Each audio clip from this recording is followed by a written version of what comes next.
Sir, जो US और Israel forces की तरफ से जो लेटेस्ट डेवलपमेंट आया है कि जो वहाँ पे इंतकाल हो है। सबसे पहली बात तो यह है कि ट्रंप ने और बेंजामिन नेतन्याहू ने रमज़ान के मुबारक महीने में, जहाँ पर पूरी दुनिया के मुसलमान रमज़ान में रोज़ा रखते हैं, इबादत करते हैं रातों में, ऐसे मुबारक महीने में उन्होंने मिलकर ईरान पर हमला किया है और ये भी नहीं समझा कि मुबारक महीना रमज़ान का है। मगर खैर, वो तो इंसानियत को नहीं मानने वाले हैं बेंजामिन नेतन्याहू। और जो हमला हुआ ईरान के ऊपर, हम उसकी मजम्मत करते हैं। और ख़ास तौर से जब जेनीवा में बातचीत के ज़रिए से एक ब्रेक थ्रू हुआ था, और हो सकता था कि अगर वो बातचीत को मान लेते तो जितने न्यूक्लियर स्टॉक पाइल्स थे ईरान के पास, वो शायद इस्तेमाल नहीं होते। मगर अब इन्होंने मिलकर ईरान पर हमला किया, जिसकी वजह से 200 से ज़्यादा लोगों की मौत हुई है। और एक लड़कियों के स्कूल में 108 जो बच्चियां स्कूल में पढ़ते हैं, उनकी मौत हो गई।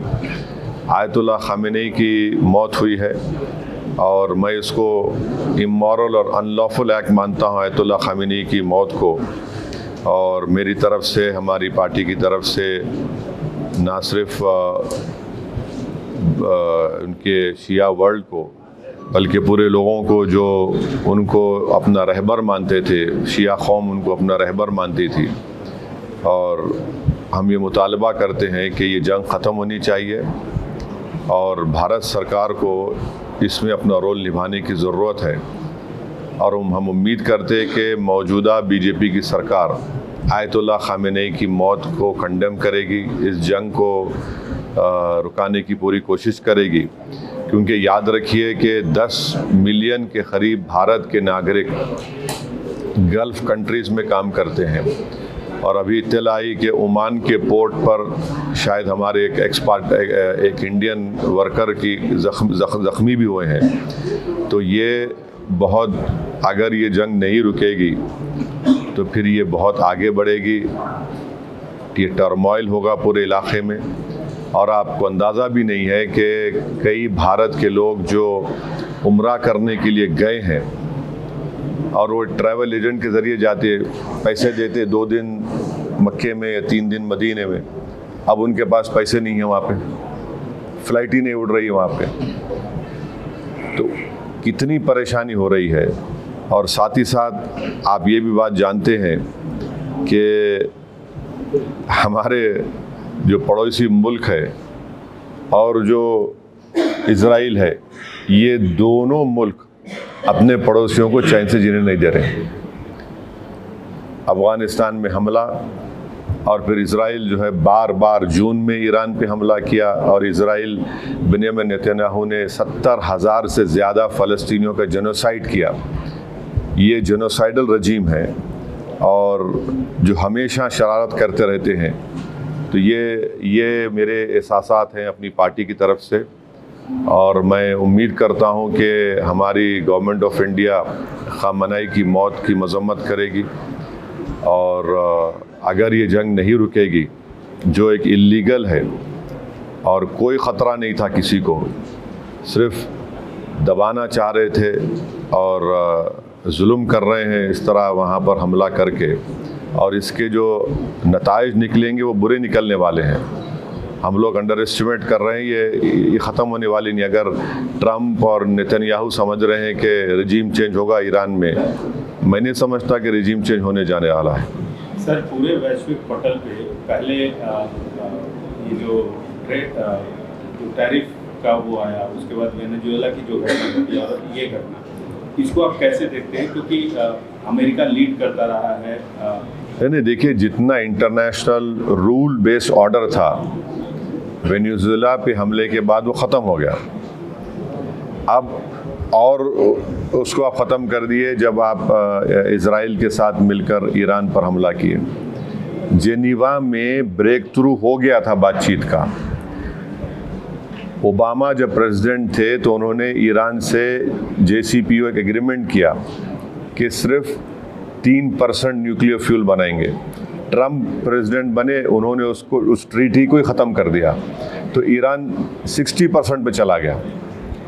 90% होना चाहिए आपको न्यूक्लियर बॉम्ब बनाने के लिए। अब कौन जिम्मेदार है उसका, बोलिए। अब जेनीवा में बातचीत हो रही थी, तकरीबन ब्रेक थ्रू हो गया था, और जैसा ब्रेक थ्रू हुआ, ये गोरी चमड़ी का ट्रम्प जो है बेंजामिन नेतन्याहू के इशारे पर यहाँ पर ईरान पे हमला कर दिए और पूरा इलाका जो है वो टर्मोइल में आ गया। आप बताइए, दुबई का एयरपोर्ट में लोग फंसे हुए हैं, फ़्लाइट्स कैंसिल हो रहे हैं, एक अफरा तफरी का माहौल बन चुका है पूरा, और ऑयल प्राइसेस बढ़ जाएंगे और उसका असर भारत पे ही पड़ने वाला है। हम तो 80%, 25% तो ऑयल तो इंपोर्ट करते हैं हम। अगर $1 $2 भी बढ़ गया तो कितना बड़ा हम पे बोझ पड़ जाएगा। तो ये चीज़ें हैं, और सिर्फ एक स्टेटमेंट देने से भारत सरकार, मोदी सरकार अपनी जिम्मेदारी को नहीं निभा रही है। उनको ये पूरी कोशिश करना चाहिए। याद रखिए, अगर ये आग फैल गई जंग की, तो जाहिर है ये तमाम ममालिक में अब हमले हो रहे हैं, तो फिर इसका नुकसान भारत के ही उन करीब 1 करोड़ जो लोग मेहनत करते हैं वहाँ पर और अपने गाढ़े खून की कमाई से भारत को फॉरेन एक्सचेंज भी जाते हैं, उनका मुस्तकबिल क्या होगा फिर। सर, ये पूरे प्रकरण में अपने पड़ोसी मुल्क पाकिस्तान को किस तरह से देख रहे हैं? मैं तो बोला ना, मैं तो आपको बोल दिया ना कि पाकिस्तान भारत का नेबर है। इसराइल के अतराफ़ में जितने नेबरिंग कंट्रीज, चाहे लेबनान हो, सीरिया हो, ख़तर हो, इन तमाम ये दोनों कंट्रीज़ जो है अपनी शरारत और अपने ईवल जहनीत से अपने पड़ोस में सुकून से रहने देते किसी को। पाकिस्तान अफ़गानिस्तान पे हमला कर दिया, और इसराइल जो है वही कर रहा है। 19वीं सेंचुरी के आगाज़ में 2 ही कंट्रीज़ मज़हब के नाम पे बनाए गए थे, और दोनों नाकाम फेल्ड स्टेट्स हैं। ये आपके सामने मिसालें देख रहे हैं आप। एक तो जेनोसाइड कर रहा है फ़लस्तीनियों का 75 साल से, और एक रेसिस्ट और डिस्क्रिमिनेटरी स्टेट अगर कहीं दुनिया में है तो इसराइल है। और ये पाकिस्तान कभी भी भारत को सुकून से रहने नहीं देगा, हमेशा टेररिज्म को प्रमोट करता है और प्रमोट करता रहेगा। Sir, do you believe Khamenei's death could create a wider conflict in West Asia? I mean, especially it is. See, if you hit Ayatollah Khamenei, who's the Rahbar of the Iran, the Marja of Iran also, and he's respected throughout the Islamic world, especially for the Shias. He's their Marja, he's the Rahbar. His word is the final word for the Shia community, and if you target him, of course the Iranians will not keep quiet. How do you expect someone to come and attack you and to keep quiet? There is no reason at all. Which United Nations sanction is there, or resolution is there? You are talking to Iran in Geneva. There's a breakthrough in talks, and according to media reports, even the stockpiles, the nuclear stockpiles would have been also been left or given over. So when there's a breakthrough in talks, you attack and you kill an 86-year-old man. This is a cowardly attack. It's an inhuman, immoral attack on the people of Iran. 158 small school-going children have died in this. Where is this so-called Western humanity? This is nothing but, we should call it an Epstein attack on the Iran. And if this war is not stopped, this will spread throughout that region. And we must remember that there are 10 million Indians who are working in that region, who send the second highest amount of foreign exchange to India. And if this war continues, oil prices will rise. We as a country import more than 80% of oil from different countries. Even if increase of $1 would have a huge impact on the Indian economy.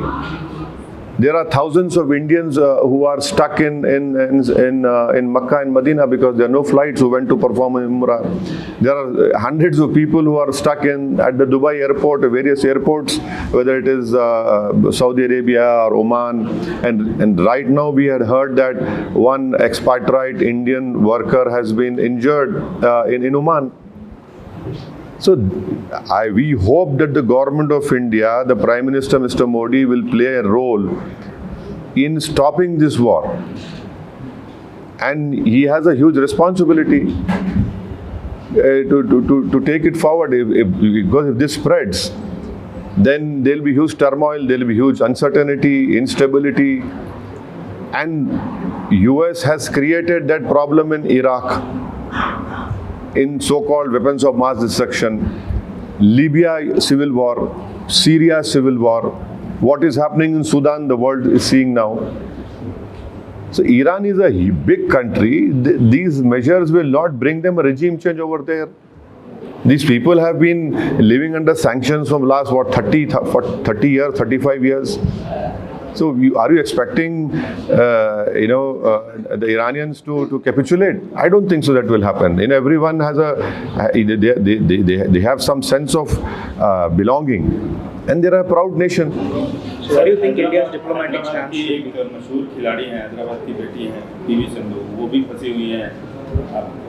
उसके लिए कुछ appeal? अरे वो एक नहीं है ना, कई फंसे हुए हैं। वो तो मशहूर है, उन्होंने ट्वीट का एक्स पे डाल दिया तो फौरन उन्होंने शुक्रिया अदा किया भारत की एम्बेसी का। मगर जो लोग फंसे हुए हैं आम भारत के नागरिक एयरपोर्ट पे, उनका क्या होगा बताइए? जिनके टिकट्स बुक हैं, बेचारे गरीब मजदूर हैं, उनके लिए 40-50 हज़ार टिकट लेना, उनके लिए तो खर्चे करके जाते हैं, फ्लाइट ही नहीं है, पूरे एयरपोर्ट्स बंद हैं। सिर्फ इसलिए कि इजराइल को अपना मकसद पूरा करना है, या कि एक इजराइल की वजह से पूरे इलाके को आप आग लगा देंगे क्या? कि इनका दिल नहीं भरा? 70,000 फ़लस्तीनियों को की जान से मारने के, 35,000 बच्चे मारे गए उसमें। भारत के कई लोग उम्रा करने गए, रमज़ान का महीना है, वहाँ फंसे हुए हैं वो लोग। मेरे को कई फ़ोन आ रहे कि हमारे पास पैसे नहीं, होटल वाले हमको बोल रहे दिन के 5,000 रुपये दो। कहाँ जाएंगे वो लोग? तो ये मौका है भारत के प्रधानमंत्री को अपने लीडरशिप स्किल्स को दिखाने का इंटरनेशनल लेवल पर। विश्व गुरु अगर हम बनना चाहते हैं तो ये मौका है, सिर्फ बोलना नहीं, आप अपना रोल अदा करिए और इसको रुकाइए आप। इजराइल ने भारत के प्रधानमंत्री के विजिट को इस्तेमाल किया अपने जेनोसाइड को छुपाने के लिए और ईरान पर हमले को छुपाने के लिए। मैं फिर से कह रहा हूँ, इस हमले से भारत का कौन सा नेशनल इंटरेस्ट सर्व हुआ बताइए? हमको तो नुकसान हो रहा है हर एतबार से। हैदराबाद एयरपोर्ट पे फ्लाइट्स ही नहीं उड़ रहे जो लोग बाहर जाना चाह रहे। किसका नुकसान हो रहा है? देश का ही नुकसान हो रहा है ना इसमें। 10 मिलियन लोग वहाँ पर हैं, कितना सेकंड हाईएस्ट फॉरेन एक्सचेंज आता है हमको। क्या होगा फिर उसका? ऑयल की कीमत बढ़ गई, क्या होगा फिर उसका? तो ये खाली स्टेटमेंट देने से और रेजिम चेंज की अगर कोशिश कर रहा है नेतन्याहू, वो तो नहीं होने वाला है। सर, बेंजामिन नेतन्याहू ने एक ट्वीट किया। हाँ, बेंजामिन नेतन्याहू ने ट्वीट किया और ट्वीट में वो अपडेट कर रहे हैं अमेरिकी प्रेसिडेंट को, और उनके सामने एक सेकंड वर्ल्ड वॉर की बुक रखी हुई है। हाँ, तो ये वो अगर ये क्या हम वर्ल्ड वॉर 3 देखना चाह रहे हैं क्या? हम वर्ल्ड वॉर 3 देखना चाह रहे हैं क्या? बोलिए आप। अगर ये फैलेगा तो फिर एक के बाद एक तो फिर तो हालात हाथ से निकल जाएंगे ना। क्या वर्ल्ड वॉर 3 देखना चाह रही दुनिया? तो फिर ये तो उसी रास्ते पे ना चले जाए, खुदा ना खासा। So what do you think India's diplomatic stance should be? Condemn, mediate, or first of all, you see, the Israelis deceived us by calling the Prime Minister to visit Israel at such a wrong time.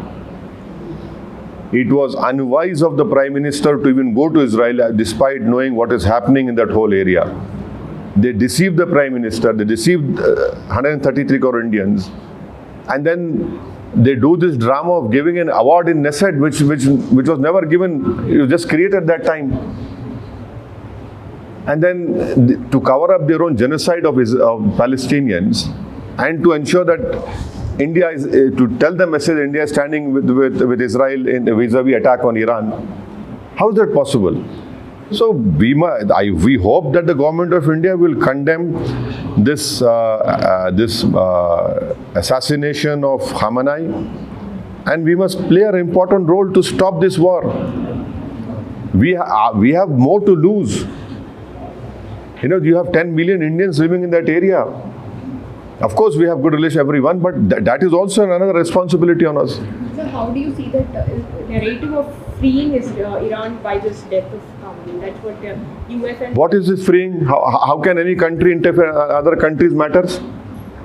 So tomorrow anyone can come and attack any country. Okay, we don't like this person heading the country, we'll attack him. Who are you to decide? Israel is the only racist state in this world right now, wherein, I'll tell you one example only. Can you imagine that you have two roads, one for the Israelis and one for the Palestinians? How can there be two roads? And Palestinians include even Christians also, not only Muslims. Many Christians have also died in the genocide in Gaza. The churches have been demolished through the bombardment. So this is how can you free a country? Who are you to free a country? You did this in Iraq, weapons of mass destruction. What happened over there? Led to the death of 2 million children over there. You did the same thing in Libya. There's civil war in Libya, Syria, now Sudan. Do you want civil war in every place? Is this what these powers want?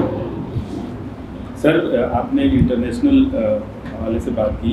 अगर हिंदुस्तान की बात कर लिया जाए, यहाँ पे एक मुस्लिम समाज रहता है, उसके नब्ज को, उसकी चीज़ों को आप पहचानते हैं, उसके लीडर भी हैं उस कम्युनिटी से.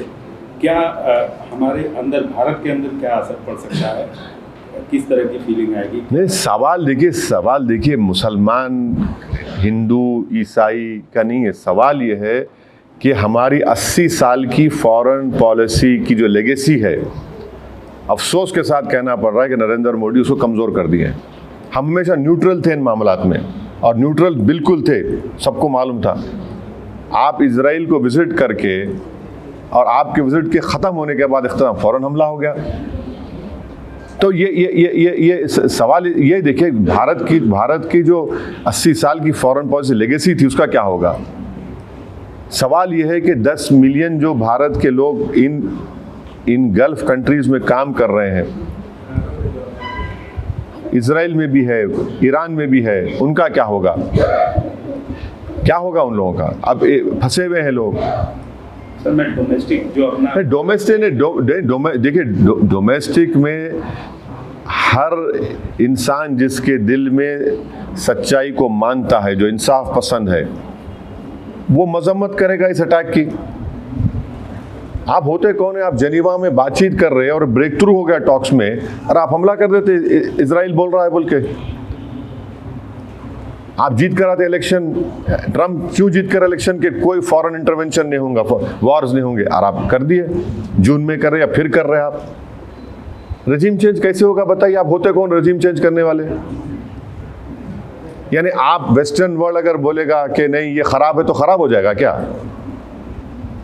आप कौन होते भाई? आप बोलेंगे ये काला है, ये गोरा है, ये पीला है, तो हम कबूल कर लेंगे क्या? तो फिर इसका तो मतलब फिर जो ये लोग कुछ भी करेंगे, कहीं पर भी कुछ भी करेंगे, और किए हैं, नुकसान उठाए हैं सब लोग. यकीनन आयतुल्लाह खामेनेई के इस मौत से सबको सदमा भी है, और मैं इसको इमोरल और अनलॉफुल मानता हूँ. और ख़ास तौर से जो शिया लोग हैं, उनके लिए रहबर हैं, उनके वो मरजा हैं, उनके लिए तो बड़ी तकलीफ दे बात है. हमारे लिए भी उनके लिए ज़्यादा तकलीफ दे बात है. ये कहना चाहते हैं कि हिंदुस्तानी अवाम में इस चीज़ को लेकर गुस्सा है. देखिए, जो इंसाफ पसंद होगा, जो भारत की 80 साल की फॉरेन पॉलिसी को फ़ख्र से देखता है कि हम इन मामलात में न्यूट्रल थे, तो यकीनन उनको तकलीफ़ होगी. अच्छा, वो भी छोड़िए, अगर वो भी नहीं है तो आप वो बताइए, 10 मिलियन जो भारत के लोग काम कर रहे हैं वहाँ पर, कितना फॉरेन एक्सचेंज भिजाते भारत को? ऑयल हमारा कहाँ से आता बताइए? $1 अगर ठीक है रिजर्व होंगे, $1 अगर बढ़ेगा तो कितना बोझ पड़ेगा? देखिए इन चीज़ों को देखना चाहिए भारत सरकार को। Sir, at the core of this issue, there was this US demand of stopping nuclear enrichment, ballistic missile. My dear, you are not. Would have handled it better. My dear, you should read that there was a breakthrough in Geneva. The nuclear stockpiles, even the Iranians agreed to it.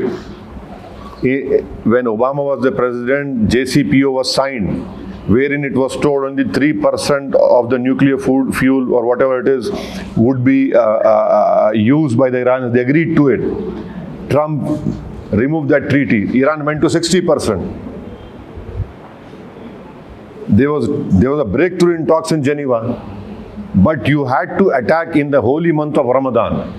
That is also very unfortunate that it has happened. It has to happen in a month of Ramadan when all the Muslims are fasting.